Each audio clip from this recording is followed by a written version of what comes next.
Hey guys, number one Marmaduke fan here, looking at the final volume of Megaman Gigamix, Hitoshi Origa's very unique, very creative take on the Mega Man franchise. In my first take, I thought, well, maybe I'll do like the play-by-play and kind of like summarize the whole plot and every stage of the epic battle. I don't think that's the right direction. So I'm just going to give you like my overall thoughts on the series and show you just a couple highlights which illustrate why I think Hitoshi Origa has exactly the right approach to take a pre-existing franchise for children and adapt it into his own thing in a way that respects the source material while giving it his own spin. So his afterword on the series really sums it up nicely. So after he kind of does like the introductory stuff, like thanking his fans, talking about how hard it was to get this published in English, his thinking about the titles and starting it in 1995. He talks a little bit about how he adapted the plot from the games for his manga, and this kind of blew my mind because I just assumed he must be just making this up wholesale cloth out of nothing, right? With maybe just like a character here or there. So he basically reread the plot of all the games and tried to write down interesting factoids about the game. So he notices, Proto Man has a unstable core in this game. That's kind of an interesting detail. Dr. Wiley's exploring space for ancient evil power sources over here in this game. That's an interesting detail. And none of these are actually connected in the games because the games are all just about like an 8-bit sprite running to the right and going pew, pew, pew. But they took all of these details and he combined them together into a singular plot that I could follow without knowing a lot of these games. I didn't know Mega Man V. I didn't know Mega Man Powered Up.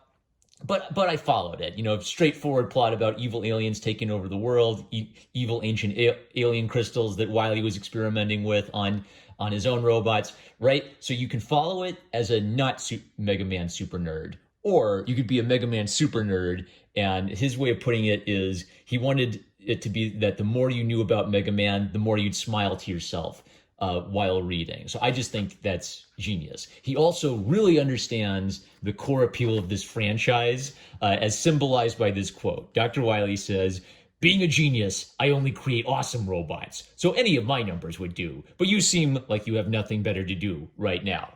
This is a series that's all about creating awesome robots specifically. So that's just great.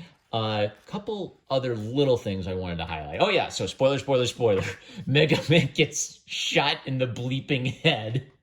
How can you not read a series where Megaman gets shot in the head by Dr. Wiley? So what I like about this is it's the classic plot where the bad guy has to team up with the good guy, but it can never be that simple, or Dr. Wiley's not a chaotic bad guy anymore. There has to be some kind of twisteroo, right?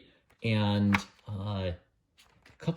this I marked because this is just a really interesting example of the games not having this, and Origa coming up with something that makes sense based on his observation of the game. So Dr. Kosak's like another robot scientist from Mega Man 4 or 5 or something. He never appears again after the one game he's in. Origa kind of recognizes, well, that's an interesting character. There's a third super genius robot doctor. I should get him involved in the story somehow. And then Duo is a character from Mega Man 8 who probably never meets Dr. Kosak in any of the games. And Duo has this weird robot arm that's different from his regular arm, right? So what's the deal with that? So Origa comes up with the idea that Kosak finds this ancient alien artifact that's just one arm, and he attaches it to one of his prototype robots because Dr. Kosak's not smart enough to come up with ancient alien technology, right?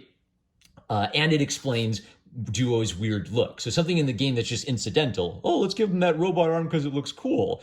Origa observes that little detail and comes up with a neat plot device that connects the newer games with the older games. I also wasn't sure for a while how this fit into the Mega Man timeline. It ends hilariously after Dr. Wiley making a peace treaty with Dr.